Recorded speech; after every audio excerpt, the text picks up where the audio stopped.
जय श्री कृष्णा। राधे राधे दोस्तों आज मैं आप सभी भक्तों को लड्डू गोपाल की एक ऐसी लीला कथा सुनाऊंगी जिसे सुनकर आपका प्रेम भाव, आपकी श्रद्धा भक्ति अपने लड्डू गोपाल के प्रति और भी ज़्यादा गहरी हो जाएगी। दोस्तों आज की लीला कथा है मेवाड़ में रहने वाली संध्या जी की। संध्या जी बताती हैं कि मैं लड्डू गोपाल की सेवा पहले नहीं किया करती थी, यहाँ तक कि मैं ज़्यादा पूजा पाठ भी नहीं करती थी।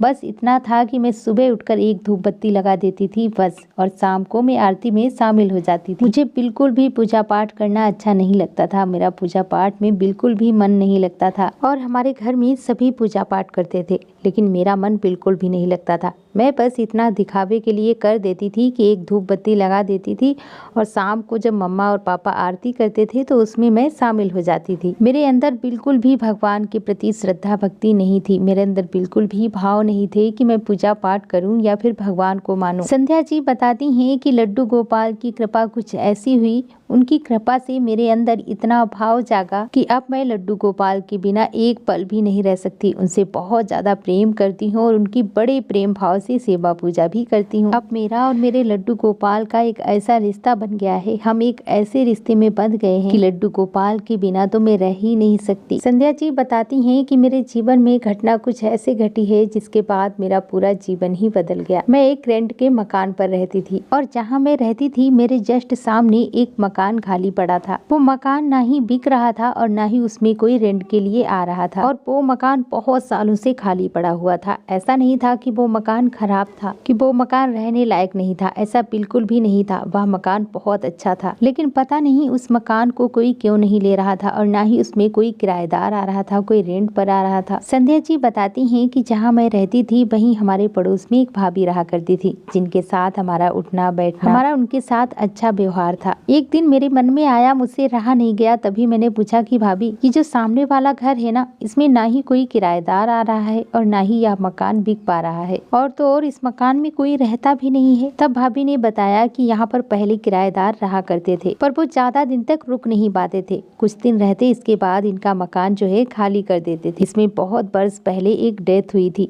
जिसकी वजह से इस मकान में कोई भी रह नहीं पाता है, लेकिन पता नहीं इसमें क्या है, क्या बात है जिस वजह से किराएदार आते तो हैं पर वह 1-2 महीने से ज्यादा नहीं रुक पाते हैं, और इसी वजह से शायद यह मकान बिक भी नहीं पा रहा है। तभी मैंने पूछा कि मकान मालिक कहाँ है, तब भाभी ने बताया, तभी उन्होंने बताया कि यहाँ पर बुजुर्ग बाबा रहते थे, उनकी डेथ हो चुकी है, उनकी पत्नी की पहले ही डेथ हो चुकी थी, उनके बच्चे बाहर रहते हैं, यहाँ पर कोई भी नहीं रहता और इसी वजह से यह मकान खाली पड़ा है, यहाँ पर कोई भी नहीं रहता। संध्या जी बताती हैं कि धीरे धीरे ऐसे ही समय बीतता रहा। फिर मेरे पति ने कहा कि चलो हम कब तक किराए पर रहेंगे, ये सामने वाला जो मकान है खाली है और अच्छा भी है, पैसे जो है हम किस्त में चुका देंगे, और वैसे भी हमारा यहाँ पर इतना किराया जा रहा है वही हम वहाँ जो है किस्त में भर देंगे, यहाँ जो है हम ऐसे किराए पर कब तक रहेंगे, हमारा खुद का अपना मकान तो हो जाएगा ना, और थोड़ा बहुत जो है हम बैंक से लोन ले लेंगे, ऐसे करके हम यहाँ मकान जो है खरीद लेंगे। संध्या जी बताती हैं कि मैंने अपने पति को बताया भी था कि इस मकान में जो भी रेंट पर आता है वो ज्यादा दिन नहीं रह पाता है और उनके बच्चे लोग भी यहाँ पर नहीं रहते हैं। सारी बात मैंने उन्हें बताई थी पर उन्होंने मेरी बात नहीं मानी। उन्होंने कहा कि मैं सब यहाँ नहीं मानता। मेरे पति पूजा पाठ बहुत ज्यादा करते हैं, हनुमान जी की पूजा करते हैं, लेकिन इन सब चीजों पर वह बिल्कुल भी विश्वास नहीं करते, और जब मैंने उन्हें यह सारी बातें बताई तब भी उन्होंने मेरी बात नहीं मानी। उन्होंने कहा कि ऐसा कुछ भी नहीं होता है, बहुत ही सुंदर मकान है और फ्रंट पर है, सामने से गली भी निकली हुई है, इसीलिए हम यही वाला मकान जो है लेंगे,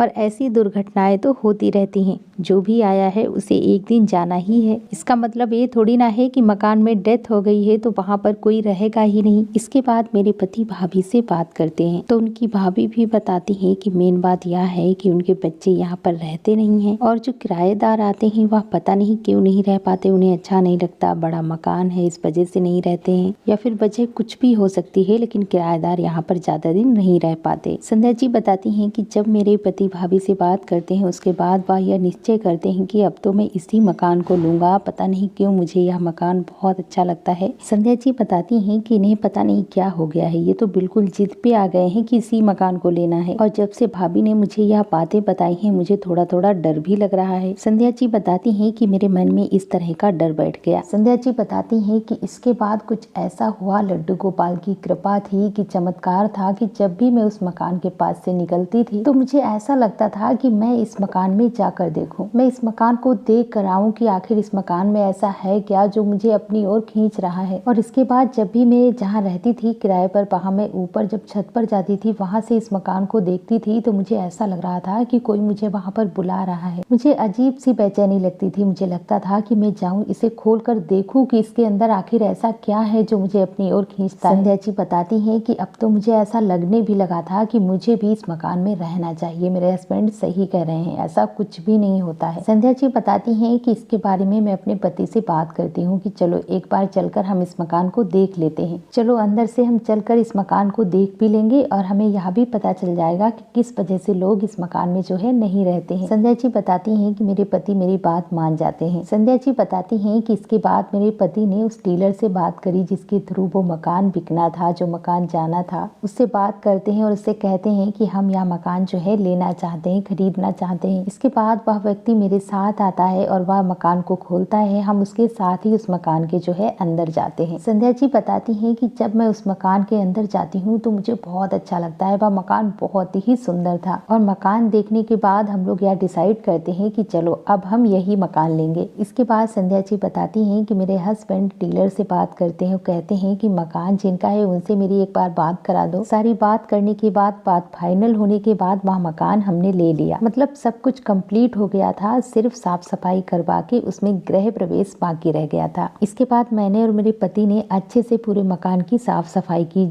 कोई रहता नहीं था तो जाले वाले लगे थे, अच्छे से साफ सफाई की। इसके बाद जब मैं किचन में जाती हूँ तो देखती हूँ कि किचन में कुछ पुराने डिब्बे पड़े थे। जब मैं उन्हें खोल कर देखती हूँ तो मेरी आंखें फटी की फटी रह जाती हैं। मैं देखती हूँ कि एक सुंदर से लड्डू गोपाल उस डिब्बे में बंद है। मैं लड्डू गोपाल को इस तरह से एक डिब्बे में बंद देखकर आश्चर्य रह जाती हूँ कि ऐसा कौन कर सकता है। फिर मैं सोचने लगी, हो सकता है कोई किराएदार यहाँ रहा हो, उसी ने यह लड्डू गोपाल यहाँ पर इस तरह से छोड़ दिए हों। और जब मैं उन लड्डू गोपाल को उस डिब्बे से बाहर निकालती हूँ, मेरी आंखें नम हो जाती हैं, क्योंकि उन लड्डू गोपाल को देखकर ऐसा लग रहा था कि जाने कब से इन लड्डू गोपाल की सेवा पूजा नहीं हुई है, कब से यह इस डिब्बे में पड़े हैं। संध्या जी बताती हैं कि शायद इसी वजह से कोई किराएदार इस मकान में नहीं रह पा रहा था, क्योंकि जो भी किराएदार यहाँ आता होगा लड्डू गोपाल उसे अपनी अनुभूति कराते होंगे और इसी वजह से शायद कोई किराएदार यहाँ नहीं रुक पाता था। वजह चाहे कोई भी हो, लेकिन मुझे तो ऐसा ही लगता है। इसके बाद मैं अपने लड्डू गोपाल को लेकर आई, उन्हें पंचामृत से स्नान कराया। स्नान कराने के बाद मैंने उनका श्रृंगार होने के लिए लड्डू गोपाल को भेज दिया और जब लड्डू गोपाल का श्रृंगार हो गया ना, वह इतने सुंदर हो गए, इतने सुंदर दिख रहे थे। पता नहीं किसने लड्डू गोपाल को इस तरह से छोड़ दिया था। इतने प्यारे वह लड्डू गोपाल जी लग रहे थे, इतने सुंदर लग रहे थे। संध्या जी बताती हैं कि मैंने कभी भी लड्डू गोपाल की सेवा नहीं की, लेकिन जब से मुझे यह लड्डू गोपाल मिले थे तब से बस मुझे यही लगता था कि यह दुनिया कुछ भी नहीं, सब कुछ मेरे लड्डू गोपाल है। इसके बाद मैंने वो मकान खाली कर दिया, अपने मकान का गृह प्रवेश किया और उसमें बड़ी धूमधाम से अपने लड्डू गोपाल की प्राण प्रतिष्ठा की और बड़े ही प्रेम से मैं अपने लड्डू गोपाल की सेवा पूजा करने लगी। आज लगभग लड्डू गोपाल की सेवा करते हुए मुझे 10 वर्ष का समय बीत गया है, लेकिन आज तक मुझे उस मकान में कुछ भी महसूस नहीं हुआ। जब से मैं इस मकान में रह रही हूँ कभी कोई भी अनहोनी नहीं हुई, मुझे कभी कोई गलत सपना नहीं आया। संध्या जी बताती हैं कि जब से मेरे लड्डू गोपाल जी मेरी जिंदगी में आए हैं ना, मेरी जिंदगी ही बदल गई है। मेरे पति की दिन दूनी और रात चौगनी तरक्की होती है। हमारे ठाकुर जी की कृपा से हमारा परिवार बहुत खुश है। मैं तो बस यही समझती हूँ कि आज सब कुछ मेरे लड्डू गोपाल की वजह से ही हुआ है और ये जो मुझे मकान मिला है, जो मकान मैंने खरीदा है, या मेरे लड्डू गोपाल ने ही मुझे दिलवाया है, क्योंकि मेरे हस्बैंड की इतनी आमदनी नहीं थी कि हम इतना बड़ा मकान ले पाते, लेकिन ठाकुर जी की लीला से ही, ठाकुर जी के चमत्कार से ही हमने वह मकान लिया है। मेरे लड्डू गोपाल के आने के बाद मेरे हस्बैंड का प्रमोशन हुआ और ये सब मेरे लड्डू गोपाल की वजह से ही हुआ है। लेकिन मुझे आज तक यह बात कभी समझ में नहीं आई क्यों इतने सुंदर किसी ने लड्डू गोपाल इस तरह से छोड़ दिए। अगर किसी ने दूसरे लड्डू गोपाल लिए भी थे तो वो इनकी भी तो सेवा पूजा कर सकता था ना। लड्डू गोपाल का यदि श्रृंगार खराब हो जाता है, आंखें खराब हो जाती हैं, तो उसका भी इलाज है। जैसे हम सब बीमार पड़ जाते हैं, हमारा इलाज हो जाता है, तो लड्डू गोपाल का भी मेकओवर हो जाता है, वह फिर से सही हो जाते हैं। क्योंकि लड्डू गोपाल को कहीं पर भी इस तरह से छोड़कर नहीं आई है, क्योंकि उन लड्डू गोपाल का आपके प्रति भाव रहता है। जैसे हम किसी से प्रेम करते हैं,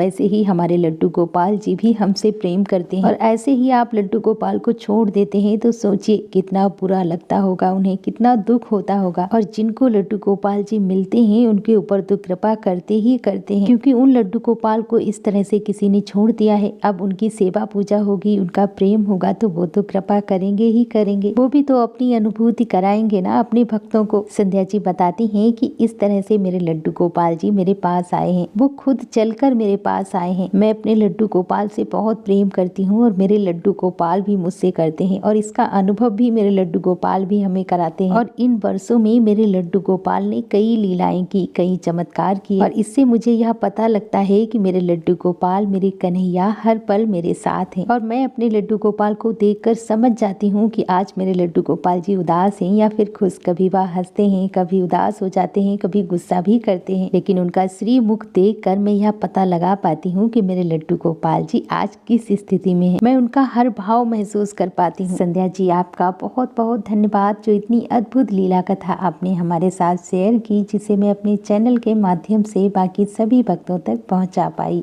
दोस्तों, अपना प्यार और साथ ऐसे ही बनाए रखना। यदि आपके लड्डू गोपाल भी चमत्कार करते हैं, लीलाएं करते हैं, उनका अनुभव आपको होता है तो आप हमारे साथ शेयर कर सकते हैं। आपको हमारा व्हाट्सएप नंबर डिस्क्रिप्शन बॉक्स में मिल जाएगा। तो दोस्तों, मेरे साथ एक बार प्रेम से बोलो लड्डू गोपाल की जय, कृष्ण कन्हैया की जय। जय जय श्री राधे।